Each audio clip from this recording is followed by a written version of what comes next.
राम राम मेरे प्यारे बच्चों। जैसा भी आप लोग देख रहे होंगे, हम लोग क्लास 11 का चैप्टर स्टार्ट करने वाले हैं, thermal properties of the metal. क्या स्टार्ट करने वाले हैं हम लोग? Thermal properties of the metal. हम लोग इस टॉपिक के बारे में, इस चैप्टर के बारे में शुरू से पढ़ते आ रहे हैं, यानी बचपन से, क्लास 7 से। हमने सबसे पहला इसका टॉपिक पढ़ा है हीट। जैसा कि आप सभी लोग बच्चे लोग को याद होगा, क्लास 7 में हमने इसकी डेफिनेशन पढ़ी थी। Heat is the form of energy.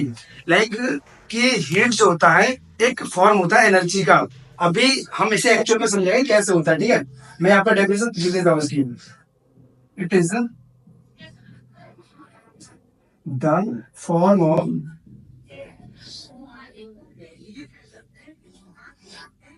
ठीक है।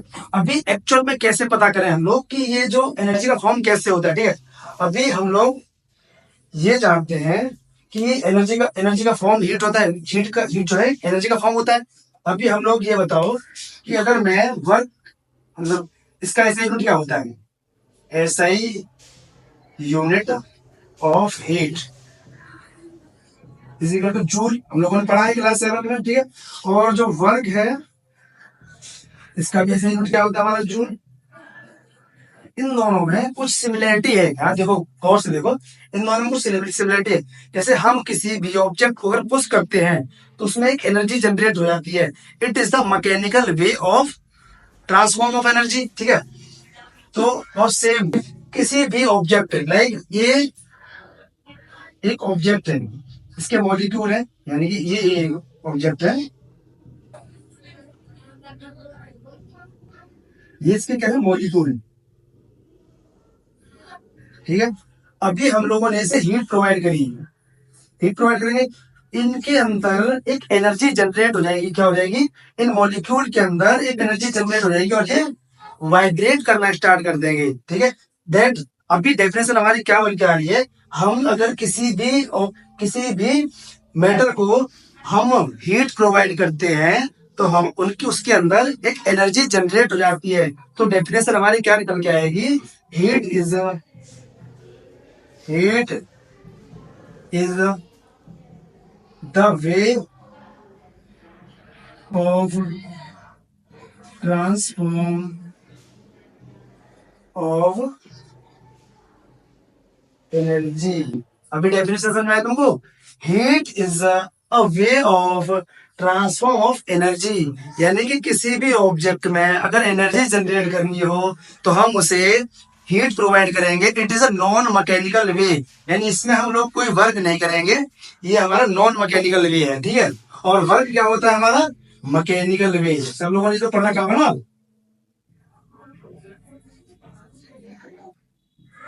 अभी हम लोग को हीट के बारे में समझ में आ गया क्या है, ठीक है।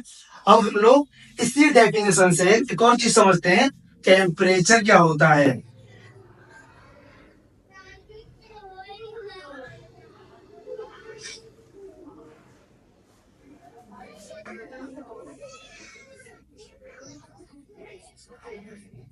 ठीक है, टेम्परेचर, टेम्परेचर जो हमारा होता है किसी एक ऑब्जेक्ट का एवरेज एनर्जी, ठीक है।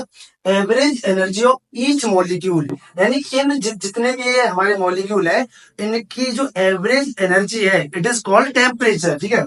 Temperature is average energy of each molecule, यानी कि इज कॉल्ड,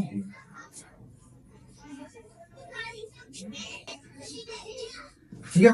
टेम्परेचर क्या हो जाएगा? देखो, अभी मैंने आपको एक छोटा सा डेफिनेशन बताया, हीट क्या है। Heat is the way of transform of energy. अभी हमने इनको एनर्जी प्रोवाइड करी, लेकिन ये जितने भी मॉलिक्यूल है, जो मॉलिक्यूल के बारे में आपसे लोग जानते हो, इनकी जो एवरेज एनर्जी है, इनकी जो एवरेज एनर्जी जो निकल के आएगी, इट इज कॉल्ड टेम्परेचर। समझ में आ गया यहाँ तक कि टेम्परेचर क्या है? अभी हम लोग आगे चलते हैं।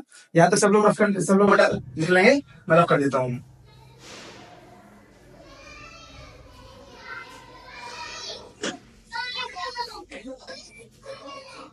अब मैं थोड़ा सा आपको एक प्रॉब्लम देता हूँ। ये हमारा एक ऑब्जेक्ट है ए, इट इज ऑब्जेक्ट हमारा, ये हमारा ऑब्जेक्ट है बी। इसका जो टेम्परेचर है वो 50 डिग्री सेल्सियस है, इसका जो टेम्परेचर है वो 20 डिग्री सेल्सियस है, ठीक है। अभी अब हमने इन दोनों को अटैच कर दिया। अब ये बताओ जो हीट हमारी जो है, मतलब इसका टेम्परेचर ज्यादा है तो इधर हमारा मूव करेगा टेम्परेचर और इन दोनों का टेम्परेचर सेम हो जाएगा। तो इसकी जो एनर्जी है वो ऑलरेडी ज्यादा है। Energy always flow higher higher to lower, तो इधर हमारी एनर्जी फ्लो हो जाएगी। That is the way of transform. यहाँ हमारी एनर्जी क्या हो रही है, ट्रांसफॉर्म हो रही है, दैट इज कॉल्ड हीट। अभी हमारा, अभी हम लोग पढ़ेंगे थर्मोमेट्री। क्या पढ़ेंगे हम लोग,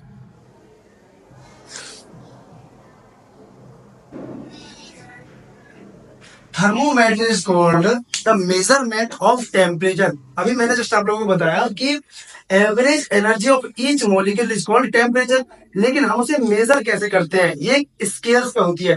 scales, there are various scales in the of the temperature, मतलब मेजरिंग ऑफ द टेम्परेचर।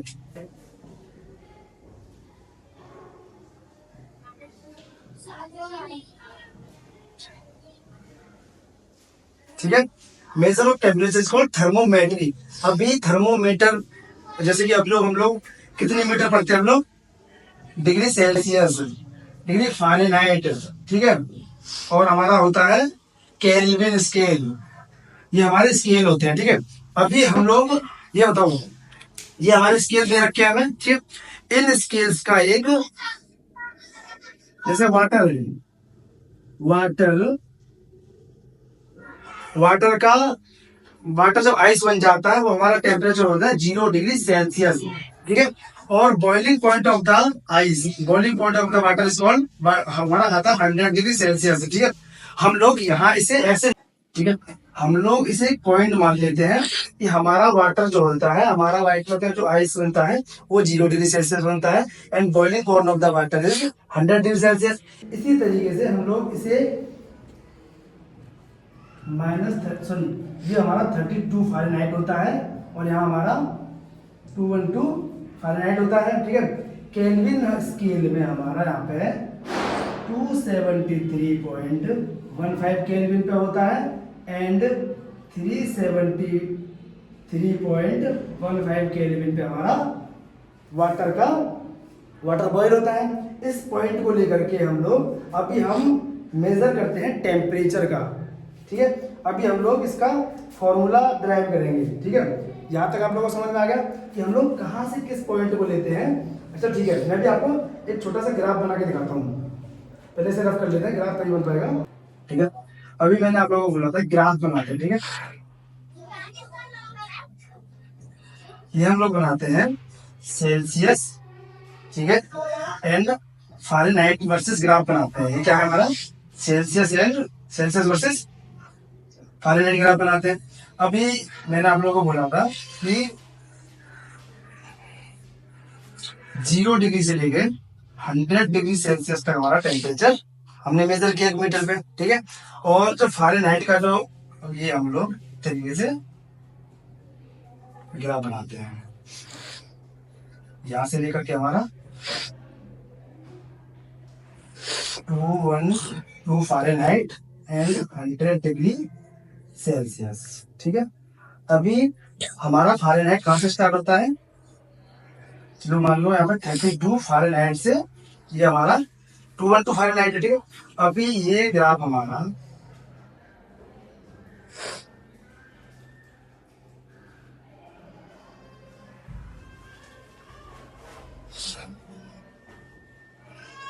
इस तरीके से आ रहा है और यहाँ पे एक पॉइंट मान लेता हूँ मैं, ये C, F हमारा पॉइंट बन जाएगा, ठीक है। अभी आप लोगों को एक चीज दिख रही होगी कि अगर हम इसे ग्राफ को मेजर करके देखते हैं तो एक ये जो हमारा एंगल है, ये ट्रायंगल हमारा सिमिलर ट्रायंगल की तरह बिहेव करेगा, ठीक है। अगर कोई लाइन बीच में पैरेलल है तो ये हमारा सिमिलर ट्रायंगल की तरह बिहेव करेगा। तो अभी हम इससे फॉर्मूला ड्राइव करेंगे। ये पता है ना आप लोगों को, पढ़ा होगा आप लोगों ने कि अगर सिमिलर ट्रायंगल होता है तो ये साइड और ये साइड इक्वल होती है हमारी, और ये साइड और पूरी ये साइड इक्वल होती है, ठीक है। That is complete equal. ठीक है, तो हम लोग करेंगे f माइनस के 32, ठीक है, f माइनस का 32 कंप्लीट, एंड f माइनस का सही 212 माइनस का 32 इज इक्वल टू, अब हमारा दूसरा बनेगा हमारा एंगल c माइनस का 0, ठीक है, c माइनस का 0 एंड 100 माइनस का c। ठीक है, यहाँ पे समझना है आप लोगों को। इसे हम लोग यहाँ सॉल्व करते हैं, f माइनस 32 अपॉन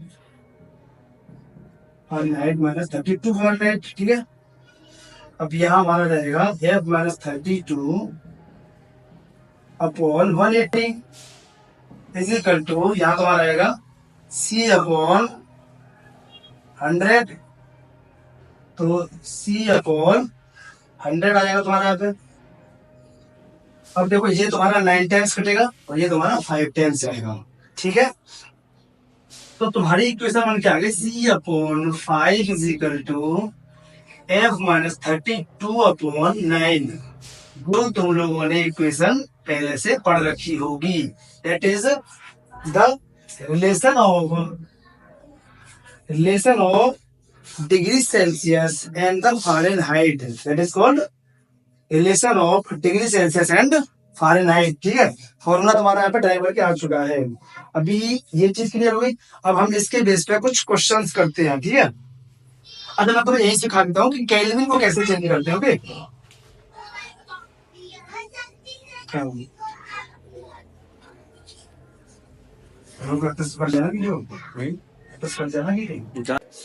सेम जैसे भी मैंने आप लोगों को बताया कि अभी हमारा जो रीडिंग निकल के आई हमारी c upon 5 is equal to f minus 32 upon 9, that is the relation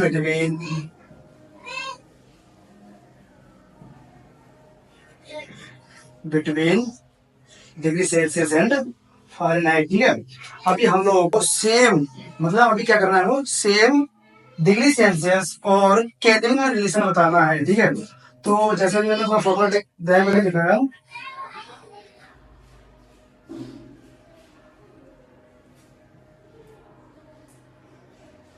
to 73 minus 0 upon 373 minus 273 is equal to c minus 0 upon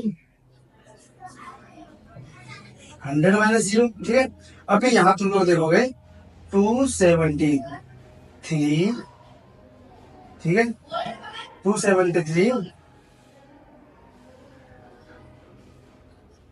f minus 273 है। ठीक है, ठीक है, अभी हम लोग क्या सीखेंगे, सेम रिलेशन देखना है हमें डिग्री सेल्सियस एंड केल्विन में देखना है। ठीक है, अभी मैंने आपको उसका केल्विन का बताया था आपको पॉइंट 273.15 टू 373.15 केल्विन तक इसका मीटर स्केल में हम लोगों ने इसे मान के चला था। ठीक है, ठीक है, अभी हम लोग क्या करेंगे कि इसे सॉल्व करना है, तो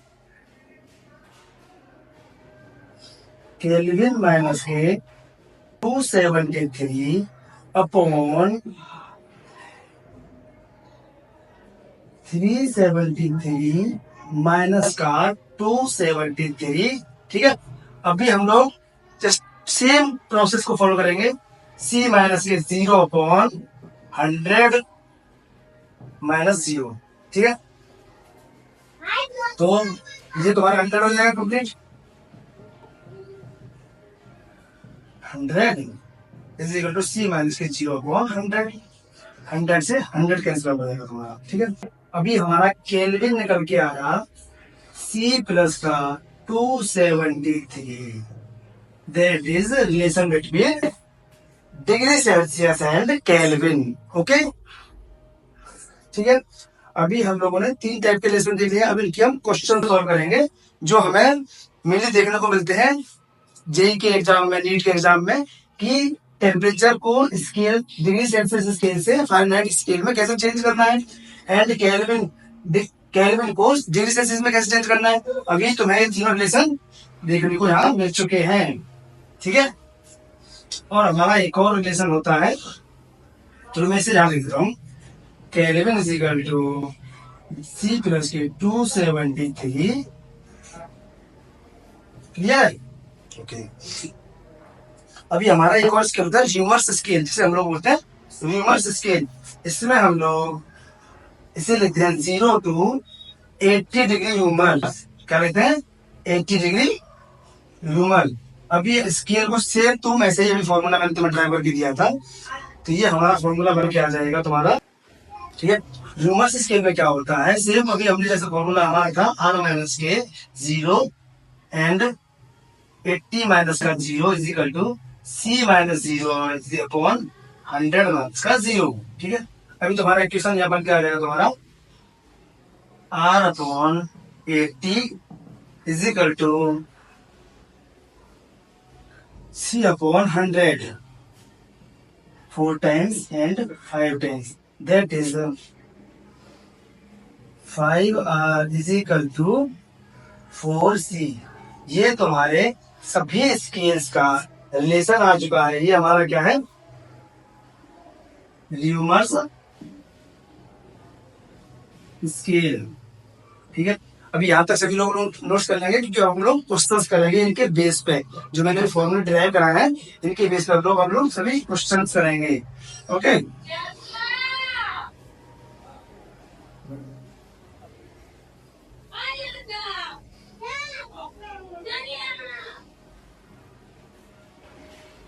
अभी हम लोग एक क्वेश्चन करते हैं। कन्वर्ट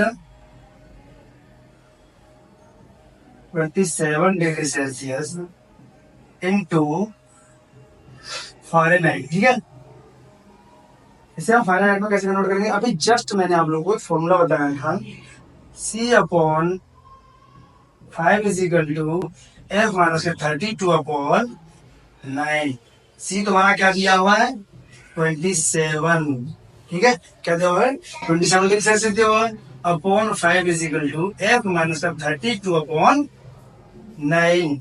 अभी सॉल्व कर लो इसे, ये तुम्हारा हो जाएगा 81 अपॉन 5। अब इसे इधर ले जाओ, इधर मल्टीप्लाई करो, 5F माइनस 116, ठीक है। अभी मैंने इसका 9 का मल्टीप्लाई किया इसमें, तो ये आ गया हमारा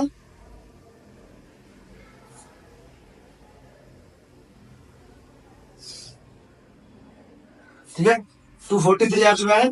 अभी हम लोग इसे सॉल्व करेंगे। 5F is equal to 160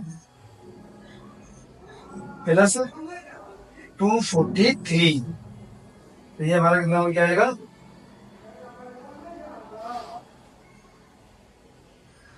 F is equal to 304 upon 5। ये हमारा सॉल्यूशन आ चुका है, ठीक है। अभी यहाँ तक क्लियर है? पहला क्वेश्चन हुआ यार। अब क्वेश्चन हम लोग नेक्स्ट क्वेश्चन को सॉल्व करेंगे।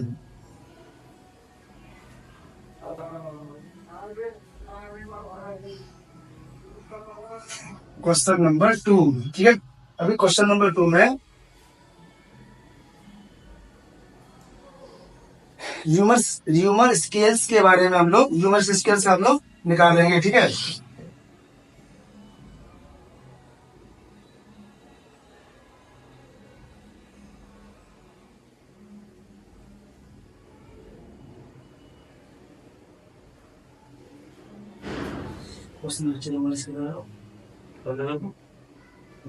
कट हो गया, कट हो गया।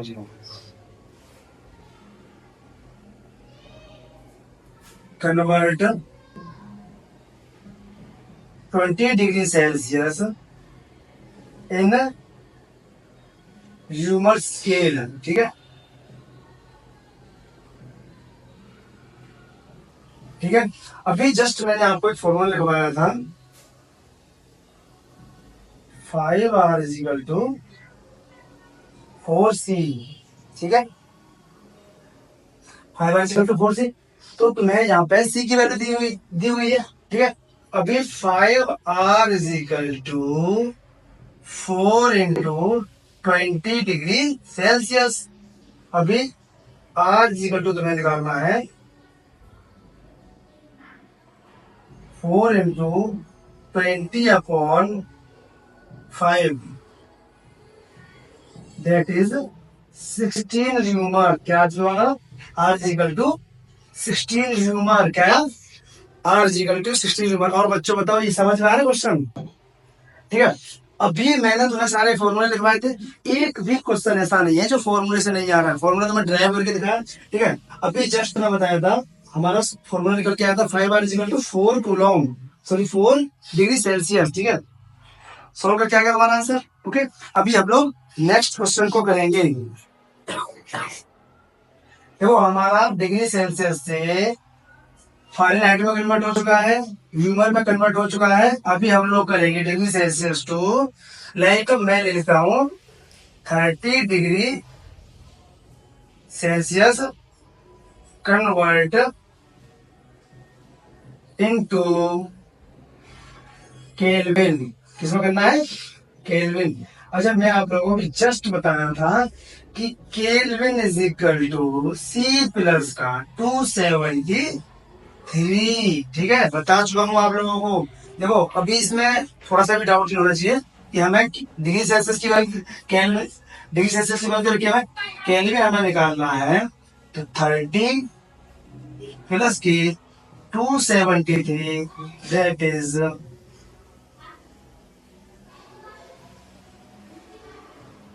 303 केल्विन। इसकी वैल्यू आ चुकी है हमारी। अभी किस स्टूडेंट को इन क्वेश्चनों में डाउट है, मुझे, ठीक है, मैसेज कर देंगे आप लोग।